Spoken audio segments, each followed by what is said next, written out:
Hello mga Marcy, magandang araw sa inyong lahat. Ngayong araw, tara at samahan niyo uli kami sa kaganapan dito sa aming bahay. Heto nga at nagpatulong na ako kay Arnel magwalis para madaling matapos dahil magpapakiskis pa kami. At pamaya-maya lang inilabas na ni Arnel yung palay. At nagpatulong na nga lang siya sa anak kong si Janelle dahil sabi ko masakit ang aking braso. Isinakay na nga nila diretso sa tricycle. Din kasi to kaya ni Arnel mag-isa na buhatin. Yan nga at paalis na rin kami. As usual, for the video lang ako habang nasa daan. At malapit na nga kami mga Marcy dito sa Kiskisan. Pagkadating nga namin, ibinaba na rin ni Arnel yung palay. Ang kaso, wala yung nagkikiskis kaya iniwan na lang namin. Pinalagyan na nga lang sa amin ng pangalan para pagbalik, okay na, kukuhain na lang namin. Pero bago kami umuwi, syempre, bibili muna ako ng bigas na pansaing namin ngayong araw. As usual, hetong si Stephanie ko, nagtuturo na naman. Nako mga Marcy, hindi mo nga ito pwedeng ilabas sa tindahan or isama kapag wala kang pera dahil kung ano-ano ang itinuturo.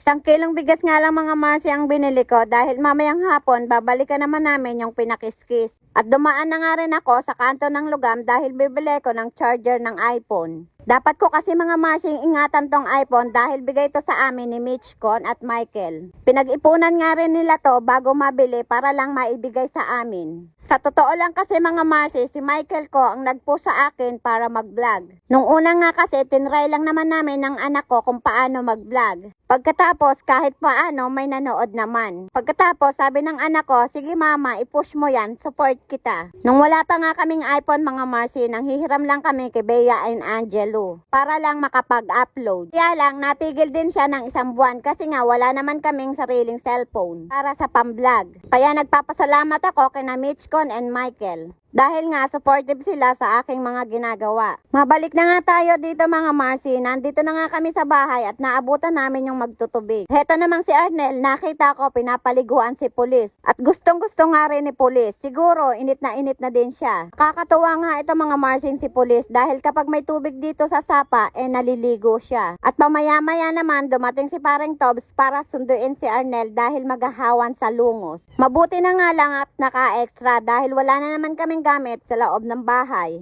Ganon nga lang talaga mga Marcy ang aming buhay. Minsan meron, minsan wala. Pero hindi naman walang wala. Dahil kahit paano, may asin naman. Syempre, ang kapartner nun is saging kapag walang wala talaga. O diba, meron naman kahit paano, hindi zero. Kinahaponan nga mga Marcy, naisipan kong magkusot ng ilang peraso dahil wala rin lang naman akong ginagawa at hindi rin lang naman ako makatulog. Kahit nga araw or gabi mga Marcy, hirap talaga ako gumawa ng tulog. Konting kaluskos nga lang, nagigising agad ako. Heto nga at magsisimula na akong magbanlaw pero syempre magtatabo muna ako. At heto nga si Sophie nakisabay pa sa akin. Inutusan nga siya ni Bea na hugasan yung plato ni Angie para daw hindi na ma-stuck yung dumi.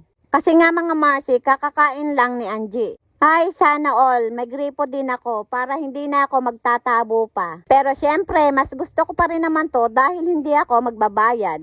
Hindi ko na nga iisipin kung saan ako kukuha ng pangbayad buwan-buwan. Heto nga mga Marcy at natapos na ako magbanlaw, isinampay ko na rin siya. Tamang-tama nga ito mga Marcy dahil kinabukasan tuyo na siya sa hangin. Fast forward naman tayo mga Marcy, kinabukasan nga pinagwalis ko naman si Alex. Hindi na nga nabidyohan ang kaganapan sa gabi dahil nga madalim dito sa amin. Gawa nga nang wala kaming kuryente. Isa nga yun mga Marcy sa problema namin dito lalo na kapag araw ng linggo dahil sarado ang tindahan na pinagcha-chargean namin. Kaya minsan kapag araw ng linggo pumupunta na lang kami kay Michael or kaya nakikicharge kay Ka Alma. Mabalik na nga tayo dito mga Marcy, pinadampot ko na nga lang kay Alex yung basura na nawalis niya para hindi na siya mahirapan. Kasi nga kung wawalisin niya pa hanggang dulo kakalat lang. Kaya heto for dadampot na lang si Alexis ko. Ito nga lang mga Marcy ang pinawawalis ko sa kanya dahil malinis pa naman sa likod. Nako, ang tagal nga magdampot nitong si Alexis ko. Hindi pa nagdala ng timba para isahang lakad na laang. Talaga naman tong mga anak ko, pasaway din minsan. Wala kasi ko ng time na to mga Marcy. Kinuha namin yung pinakiskis kong palay kahapon. Ang kasama ko nga ngayon mga Marcy si Jello dahil wala si Arnel. Mabuti na nga lang nandito si Jello na kuha namin ng maaga yung bigas. Kesa naman hintayin pa namin si Arnel. Yan nga at pinabuhat ko na sa kanya. Sumama pa nga sa amin yung aso nila Bea. Alam niyo ba mga Marcy na ilang araw nang nawawala itong aso na to? Nakita nga ito ni Jello sa Maunlad sa kabilang barangay. Siguro sumunod sa kanya ng madaling araw. Talagang ang aso kapag inaalagaan mo, may isip, makikilala ka kapag nakita ka. Sabi nga ni Jello, ang tulin daw sumasalubong sa kanya nung nakita siya. Pamaya-maya nga pagkadating namin at pagkasaing, nagluto na rin ako ng ulam. Nagluto nga ako ng ginisang patola. Baka nga mga Marcy ang sahog nito. At dahil wala kaming pera, pwede na nga yung baka pagtiyagaan. Heto nga mga Marcy at nilalagyan ko na siya ng tubig.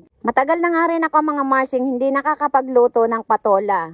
Dahil nga kung bibilhin mo siya mahal din naman, kaya hinintay ko na lang na magbunga ang aming tanim na patola. At heto nga mga Marcy, pinakukuluan ko na muna siya bago ko rin ilagay yung malunggay. Syempre, uunahin ko muna yung baka bago ko ilagay yung malunggay. Ito nga at for the pakulo pa rin ako ng patola. Ang tagal nga lumambot. Dinaig pa yung baka na isasahog ko. Heto nga mga Marcy, inilalagay ko na ang Lucky Me Beef. Na prank ko ba kayo mga Marcy? Hala mga Marcy, diretso na nga natin to. Ilalagay ko na nga rin ang malunggay. Pero bago yon lalagyan ko muna siya ng paminta. At syempre, hindi ko na nga siya lalagyan ng pampalasa dahil may flavor naman yung Lucky Me Beef. Yun na nga lang ang gagawin kong pampalasa. Heto nga mga Marcy, isang pakulo na nga lang to at ilalagay ko na rin ang malunggay. Yan nga at inilagay ko na rin siya. Siya nga po pala, shout out kay Kamars Joy from Abu Dhabi, Saika Morello family, Rowena Monchatlo Chavez from Abu Dhabi at Jesse Manalo Banta. Ano ba yan? Bukas ulit. Ingat kayo palagi. God bless you all. Babush!